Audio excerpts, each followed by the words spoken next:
Even though Tyrion has at times been considered a bit of a meme lord, if you were to design a lord specifically to counter Tzeentch, Tyrion would probably be your ideal form for a number of reasons. He's got fire resistance, of course, to start, which is great. 125 armor as well. Means he's essentially immune to most of Tzeentch's shooting. Of course, he's got incredible stats, can outduel just about anything on Tzeentch's roster. In a straight 1v1 fight, has some nice AoE magic damage as well, and of course is a very small, fast-moving unit. Very hard to hit, even with armor-piercing missiles like flamers or soul grinders, and just generally quite strong in this particular matchup. Today, I'm taking Tzeentch against Ryder Rohan's High Elves, and in general, this is one of the worst matchups for Tzeentch, in my opinion. It's just awkward for a number of reasons, but at the same time, you can definitely do some things here. You have some units which might be advantageous. For Ryder Rohan's starting army here, he's got some spearmen, a couple of white lions as well, or these are actually Silverin Guards, smart to get the spell resistance, life mage as well, some archers, and an Ithilmar chariot, just for the armor, I guess, and anti-infantry damage, not really sure there. Seems like an odd pick. The lion chariot's definitely just going to be straight up better, but we'll see there. Got some marauders on my side with some Tzeentch halberds. Same thing over here, marauders backed up by, warriors backed up by Tzeentch halberds. My idea was just to spam a lot of armor here and hope that worked out okay. Armor and shields and barrier. Got a couple of marauder horsemen of Tzeentch as well, and for my Tzeentch in reserves, I've got 3 spawns, 2 chariots, 4 furies, and 3 horsemen. For Ryder Rohan's reserves, he's got the Frostheart Phoenix, single Dragon Prince, another Silverin Guard, 3 Lion Infantry, a Lothern Sea Guard, and 4 Illyrian Reavers.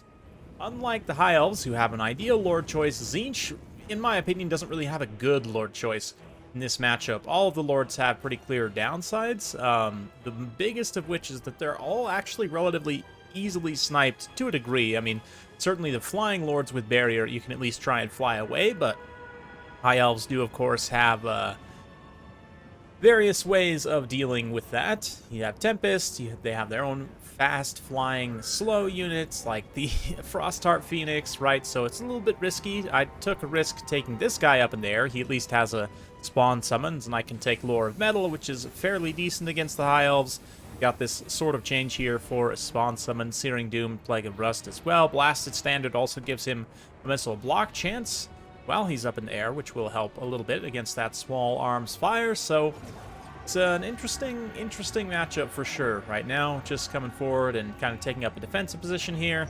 If Ryder Rohan wants to try and chip away at my heavily armored units with his bows, I think I'm kind of okay with that for the time being. So I'm going to try not to overextend here, just kind of hang back and defend my objectives. Tyrion comes forward though, and he's just going to stand here menacingly and taunt my Tzeentchian units. Again, in melee, there's really nothing on Tzeentch's roster that can tangle with Tyrion. Your best bet is to try and lock him down and get something like Tzeentch halberds on him. The Regiment of Renown Aspiring Champion halberds are also probably going to be able to take him down if they can get a good engagement on him, but of course his mobility means that you'll very rarely take an engagement straight up against them, right? Like, you kind of have to politely ask him to fight on top of your halberds. And, I mean, I guess Final Transmutation is also a way of potentially dealing with him, but of course he has his own self-healing. Heart of Averlorn now has 100% proc chance, like most, I think all Rebirth effects, actually. From the Hellpit Abomination to various Phoenixes. Speaking of which, we've got a Frostheart out here now, and a Nasty Dwellers below, just doing some huge damage to a couple of my armored infantry here. The White Lions also come through, so this is what I mean, is that, like, armor spam, and granted I am over-blobbing right there, which is definitely a mistake on me, but even still, armor spam doesn't work as well against High Elves as it did in the past. Definitely have some solid options, and the Lion Infantry are going to be a staple here as well, because they actually, have missile resistance and good armor-piercing damage and good armor themselves. Makes them relatively impervious to blue fire to a degree. And then, of course, they're great against the warriors themselves. But against spawn summons, not so much. We're going to throw down that spawn summon directly on them, try and stabilize this. Rider of Rohan actually pulling page out of my book, must be my patron, and not capping his own home objectives while extending and capturing my objective. But if he ends up winning the fight, it won't really matter that much at the end of the day. Got some Illyrian Reavers coming out now, and of course, dreaded Dragon Princes, another unit which it's just hard for Tzeentch to deal with, other than, again, politely asking them to please fight your halberds with magical damage. There's not a lot you can do to stop them. I mean, your own, I guess, Knights, Chaos Knights of Tzeentch would probably trade pretty decently against Dragon Princes when I stop to think about it, but I didn't bring any of those here, so I'm just going to be very sad about that, and try and probably bring out some chariots here in a minute to at least counter all this infantry. Certainly, rear charges from, like, the Chaos Furies might be decent, and using them in tandem with these infantry will be nice, but Chaos Swordsmen here, Warriors, swords and shields just getting absolutely wrecked by all sorts of elven tricks. My own Furies trying to stay in operation as long as possible. The Marauder Horsemen of Tzeentch likewise also kind of debuffing the armor of these White Lions just a little bit, helping, and the Silverin Guards too, helping my warriors trade that much more effectively. Not really working out right now. The Terror of the Phoenix is here. Phoenixes are also, again, quite good right now. The double speed debuff, and the fact that this thing also gets magical damage makes it quite strong.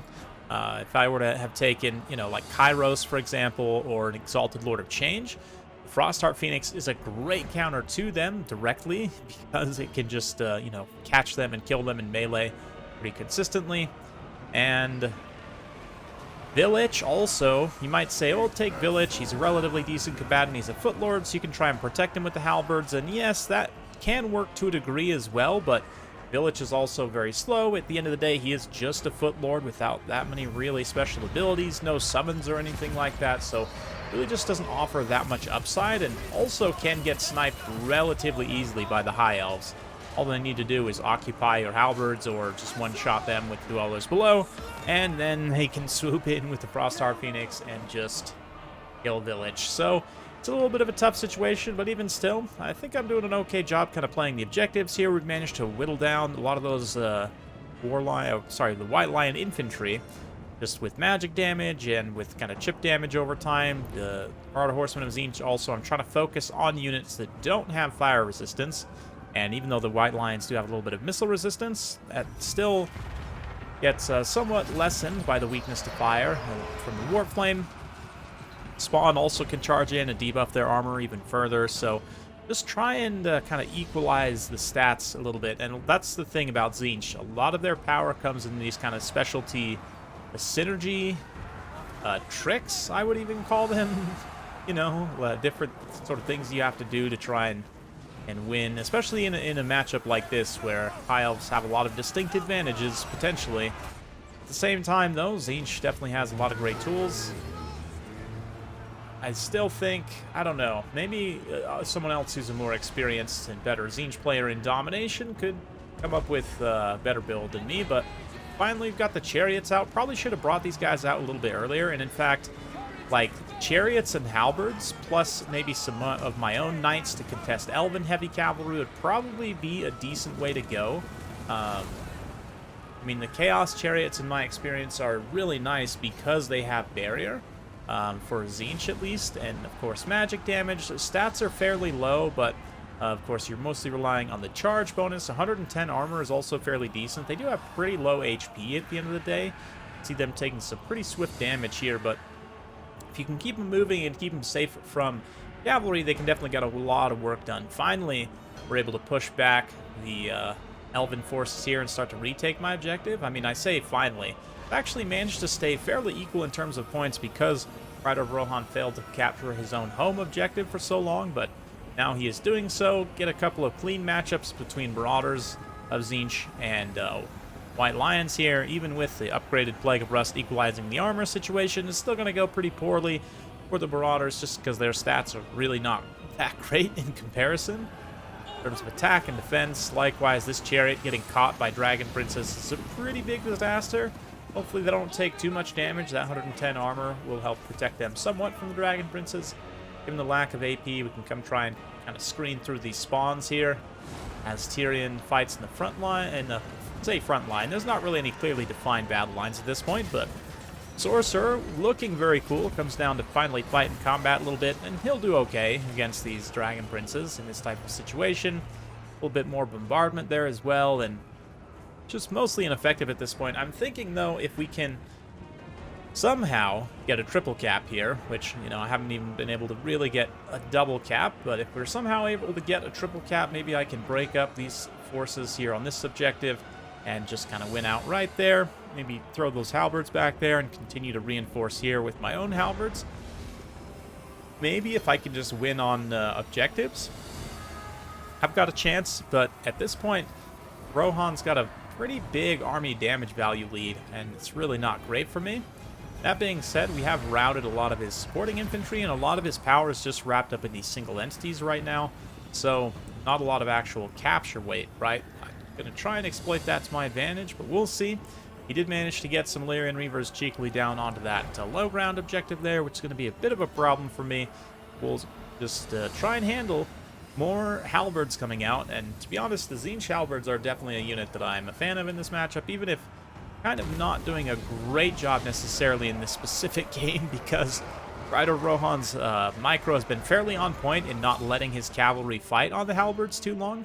Like here, I'm able to kind of get a charge with the rear spawn to lock a few of these cavalry models in up against the halberds. The halberds themselves, though, quickly get terrified away and really don't contribute much. And probably got a little bit of damage against those Dragon Princes there, but we're fighting off of the objective, which is fine by me. Halberds can try and just continue to secure here. Of course, Chaos Lord doesn't have any capture weight up on his disc. It's definitely a problem when you're running into a situation like this where every little bit of capture weight matters. Do throw some Marauder Horsemen down on the low ground. It's pretty imperative that I hold this for the time being while I just stay within range on victory tickets. Try and keep this in a winnable position.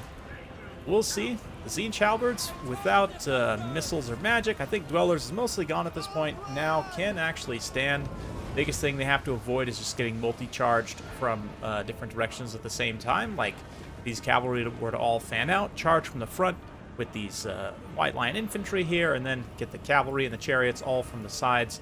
Definitely rout them very quickly just due to the shock damage and the terror of the Phoenix. Let's see. Let's see what they can do. These Dragon Princes pursuing my chariots. I've got some Furies just kind of hanging around, wondering what to do. Trying to maybe draw the Frost Heart away so I can just keep this objective relatively safe. Try and rear charge these White Lions a little bit just to give them some leadership penalties. I think these guys also... No, they don't do Warp Flame in melee, unfortunately, which would be great. It would be actually very kind of broken in a way, but Phoenix does eventually charge in, though, to debuff the melee attack, and that's going to be pretty rough, especially against these Axe Infantry here. The White Lions having decent melee defense overall, plus getting a little bit of healing. You can see my halberds are down to only 26 attack because of that debuff of the Frostheart Phoenix, so it makes winning that fight very, very tough, even if my halberds would have been able to win it to begin with, which probably could not, but there you go. Light Cavalry trying to come up to continue to contribute here, but Ryder Rohan again just sneakily deploying his Reavers to disrupt my advance. And all this time, Tyrion's just been chatting through everything. I mean, literally, like, completely untouched, and that is a huge problem for me. I'm basically just ignoring him at this point and hoping that I can play around him and still win, but, I mean, he's certainly causing quite a lot of problems for me here. Biggest and best way of dealing with Tyrion is to just try and hit him with high charge units, right? Units with enough charge bonus to get through that high melee defense, deal a bunch of shock damage to him, because at the end of the day, he doesn't have that much HP, right? If you could hit him with, you know, like a, I don't know, name any high charge single entity that has high weapon strength as well. Could definitely take him down in just a few hits, especially if you hit him with multiple of those at the same time. But unfortunately, Tzeentch doesn't really have that. You don't really have like a hard-hitting melee single entity with high weapon strength and charge. Lords of Change definitely do not fit that bill. And as good as like the Exalted Lord of Change is, again, for all the reasons discussed, he is pretty risky to take in this matchup. So let me know what you guys think in the comments down below of how you would approach Tzeentch versus High Elves, because, I mean, just Tyrion in and of himself causes enough problems for me that it's a matchup that I start to think I should probably just be banning most of the time, especially in Domination, but even in land battles, too. I mean, perhaps in land battles you can cheese the Tzeentch barrier mechanic with mobile units a little bit better, but, I mean, how much good is that going to do you? At the end of the day, these Marauder Horsemen still do fire damage. They're going to not be effective against a lot of the key units of High Elves. So, I don't know. Even like a mobile swarm kind of Warriors of Chaos attack style play, I don't think would even benefit you that much because the Horsemen are just not particularly super effective here. So, anyway, nice healing as well from the Life Mage there just to sustain all these Lion Infantry and the Reavers and whatnot.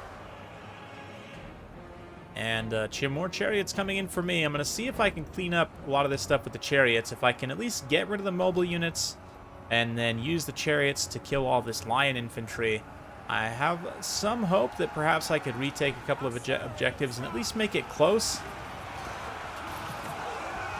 Chaos Chariots will take some AP damage, obviously, in melee here, but big charge in on this blob and some damage done.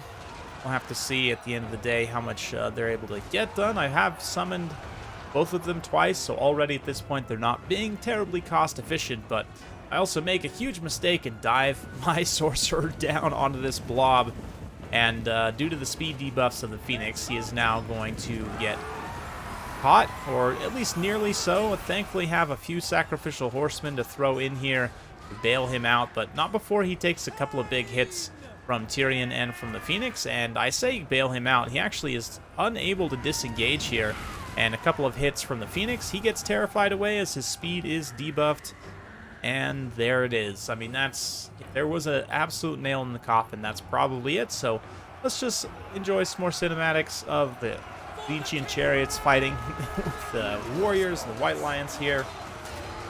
Very bloody, brutal good time. And, of course, the Life Mage coming in here as well. Another Earthblood just to heal these guys up, keep them nice and topped up. But the Tzeentch Chariots, and in general the Chaos Chariots, are units that I need to play around with some more in Domination. Potentially, if your opponent doesn't have enough cavalry or other mass protection, they'll be great for cutting down infantry in a big hurry. But lack of AP damage is pretty real. I mean, it's okay. And their mass is also, like, okay. But they can't struggle often against heavy infantry. Definitely much better against light infantry. Fortunately, you don't have like a Gore-Beast Chariot or something as Tzeentch for anti-infantry AP. Generally having to rely on your spells for that, but yeah, I mean, I guess arguably it's probably still better to take Lore of Tzeentch for Infernal Gateway. Let me know what you guys think in terms of Lores of Magic. I don't know, lore, for me, I just think Metal, because Final Transmutation, Plague of Rust, Searing Doom are all potentially very good here. We'll see how much value my Sorcerer was able to get. I think he just got straight chased off the side of the map by the Phoenix there, but yeah, even still, the points value is relatively close, so I feel like if it weren't for Tyrion, and the Phoenix obviously, you know, contributing well to that, as did the Life Mage, the three single entities for the High Elves, if it wasn't for them, I probably could have won this. Like, if we were all just given one kind of generic lore to share between the two of us, right? Had to use, like, a General of the Empire, both, for example. Like, I feel like I would have the tools to win, but Tyrion just makes it so much more difficult, and you don't have a good answer for him directly. So, let me know what you guys think. It's definitely a fun one. Nice to see Rider of Rohan's favored High Elves doing so well after all these years. High Elves have at times, I mean, it's almost a meme within the community that they're bad, but I actually think they're quite good right now. Not only because they have good matchups against a couple of the monogods, both Khorne and Tzeentch, I would say, High Elves have a good matchup against, but because they're just, they're awesome. A lot of their fun stuff was buffed, like dragons and phoenixes, and in general, their infantry has kind of come into its own in many ways in Domination. I mean, certainly the Lion Infantry can trade well in a lot of factions. Just a great kind of Swiss Army knife, armor-piercing unit in a multitude of situations. Likewise, archers, some of their lower-tier units, they're a little cost inefficient. Can't mass them quite as well as I would want to, but in a matchup like Tzeentch, you can certainly get enough done. Yeah, 1752. I forget how much the sorcerer actually was in this kit. Not that much, but reasonably cost effective. I don't know. Definitely would have been better to have Final Transmutation. The Tzeentch halberds were definitely a bright spot for me alongside the chariots, even though the chariots kind of don't end up paying for themselves on the first go around. That's a lot due to my micro and a lot due to Ryder Rohan's cavalry micro as well. Give him some credit there, but I think, you know, just cutting the shielded warriors, they really didn't do anything for me at all. I think the barrier and armor is enough to protect you from high elf archers, at least in Domination, where you don't really need the shields anyway. So I'd probably just go with 5 halberds. And then, I mean, as poorly as I was talking about the Tzeentch horsemen, they actually do end up performing reasonably well. You have to find specific targets for them and maybe think about using them more than you would just like a standard Marauder horseman for Chaos Undivided, but it's definitely something to consider. Furies are also fairly decent. I mean, a lot of what I took here I feel was solid. I just, you know, again, Final Transmutation to help deal with the character blob, and maybe just optioning in more halberds over the shields. Maybe you just cut these Marauders as well, since they didn't really do anything anyway. Let me know what you guys think in the comments down below, but great game to Ryder Rohan there. Great use of characters. The Ilthamall Chariots, definitely a no. I would just take the Lion Chariots instead. Archers got some okay value in a couple of circumstances. The Lion Infantry, though, definitely just so solid against Tzeentch. There's so much going for them. Dragon Princes as well, I had very little answer for. That's, I guess, maybe one other thing I would change with my build is cut something, maybe these 2 spawns and take a Knight, just for some counter cavalry operations, counter Dragon Princes specifically. Frostheart Phoenix also a rough one to deal with. Maybe some cavalry to try and lock it on the ground, although I don't think the Chaos Knights would be able to get a good enough surround, perhaps. Reaper is also quite cost effective as well. So hopefully you guys enjoyed watching this. If you like this sort of content, be sure to like, subscribe, hit that bell notification. Every time I upload a new video, you'll be notified. Thanks again. See you next time.